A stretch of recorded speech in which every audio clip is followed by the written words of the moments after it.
the House of Echoes. Laura, Marcos, and their young son, Gabriel, moved into an old house in a quiet town, hoping for a fresh start after years in a cramped apartment in the big city. The house was spacious, with a charming garden and classic architecture that captivated them at first sight. But from the first day, they noticed something peculiar. Sounds seemed to echo strangely. On their first night, while unpacking, Laura realized that every conversation lingered for a few seconds longer than usual, as if the house itself was repeating their words. "Marcos, did you notice that?" she asked, hearing her own voice reverberate gently off the walls.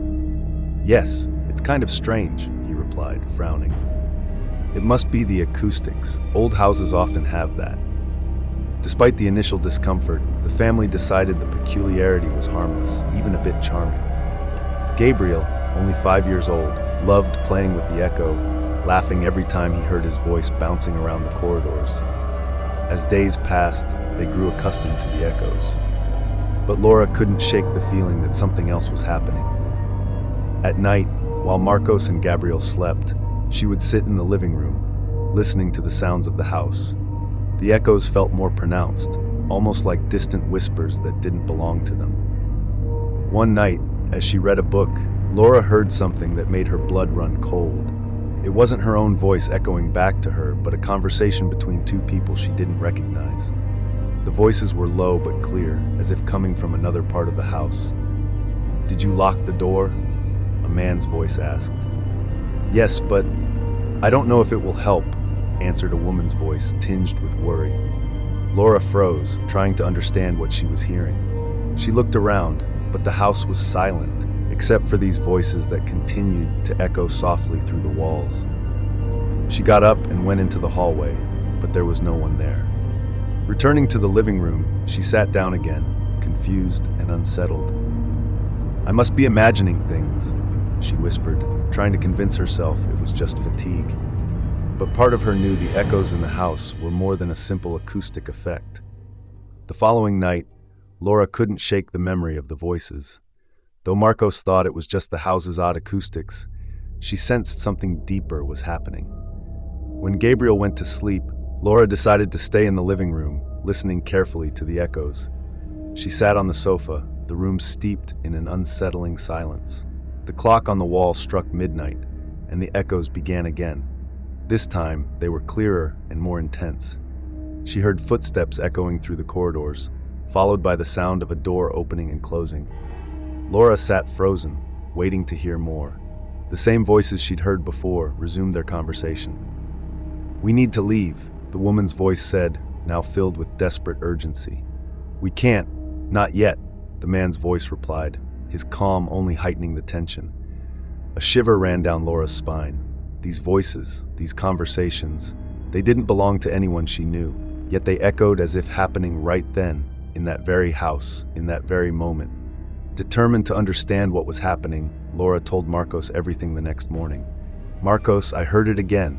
The voices, they're not our echoes. Someone is, or was here." Marcos looked at her, concerned. "Laura, maybe it's just your imagination, or maybe there's a logical explanation. Could be something in the house's structure, amplifying old sounds. Old houses keep stories, you know?" Laura shook her head. "No, this isn't just an old story. It felt real. I heard it clearly." Though skeptical, Marcos promised to stay up with her that night to hear the sounds. When night fell, they sat silently in the living room. Again, the clock struck midnight, and soon the echoes began. This time, Marcos heard them too. His eyes widened as the whispers and footsteps echoed through the house. The voices seemed to be arguing, but the words were hard to discern. "Did you hear that?" Laura whispered, though she already knew the answer. Marcos nodded, his expression serious. "This isn't normal. We need to figure out what's happening." The echoes continued for a few more minutes before fading completely, leaving behind an almost deafening silence. Laura and Marcos looked at each other, both now aware that the house held a dark secret they needed to uncover. Determined to understand, Laura began researching the history of the house. At the local library, she found old records, newspaper articles, and faded photos of the house over the years. What she discovered horrified her. Several families had lived there, and many had mysteriously disappeared. She read about a family that had lived there decades ago. According to reports, neighbors heard screams one night, but when they went to check, no one was there. Another family reported hearing voices and footsteps before leaving the house in fear. Yet none of the disappearances were ever explained, and the house remained mysteriously up for sale for long periods, always attracting new residents without any warning. That night, Laura shared everything with Marcos. Those voices, those conversations. They're people who once lived here, Marcos. They disappeared, but somehow they're still here, trapped in this house. Marcos looked at Laura, unsure what to say. But why would we be hearing this now? And why didn't anyone warn us about this terrible history before? Laura sighed, feeling the weight of the mystery. Maybe the house is trying to show us something, or maybe we're next, bound to these walls.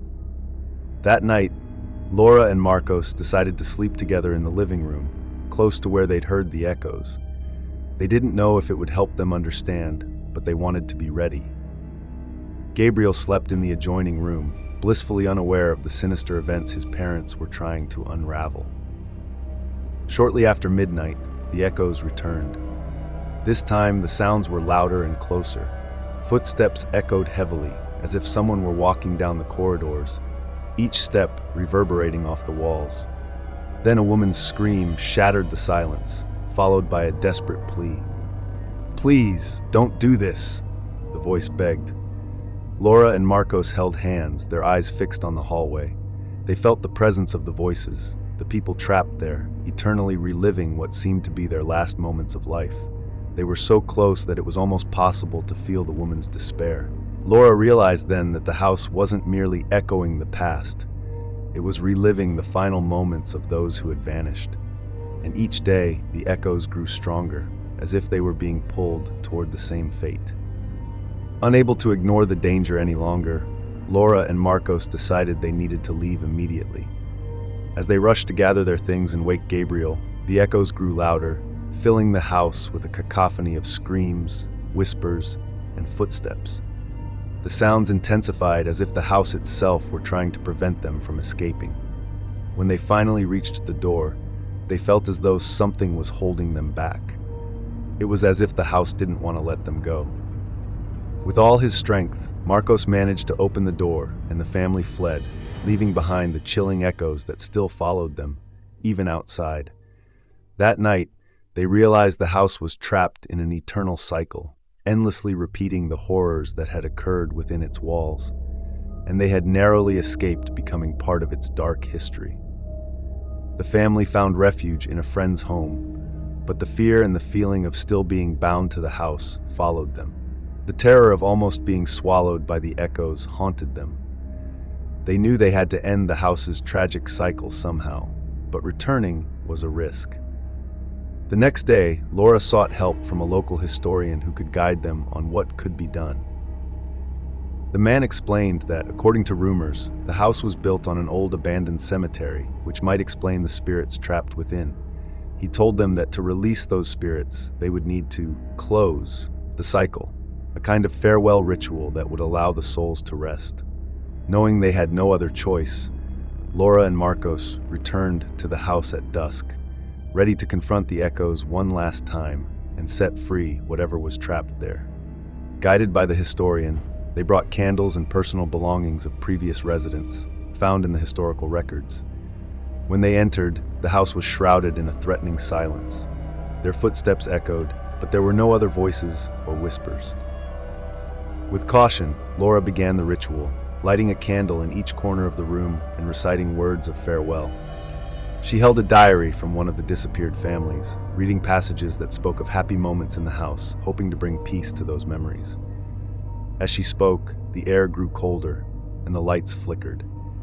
The echoes returned, now stronger, as if the cries and voices of those trapped souls were gathering around her. But this time, Laura felt the echoes weren't trying to scare them. They seemed to be expressing a final farewell, finally accepting that it was time to move on. When the ritual ended, a final wave of echoes filled the house, blending sounds and words that slowly dissipated until absolute silence remained. Marcos and Laura realized that, for the first time, the house was truly quiet. At last, the cycle of echoes had been broken, and the house, now at peace, left its dark stories behind. In the days that followed, Laura and Marcos kept a watchful distance from the house. Although they had freed the trapped spirits, the time spent there had left a deep mark on their lives. They decided not to return to live in the house. Instead, they prepared to sell it, knowing peace now reigned, but feeling that they could never truly leave behind what they had experienced.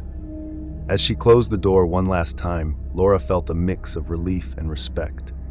The house was finally silent, almost as it was grateful for the release of the souls it had held for so long. Yet she knew that silence would follow her, a reminder of the power of the past and the hidden stories that walls could keep. As they walked away, Laura took one last look at the house. She felt that, although they were leaving the horrors behind, they were also taking with them a lasting lesson on respect and courage. At that moment, she felt sure they had not only ended a cycle for the souls within the house, but also brought closure to a part of themselves.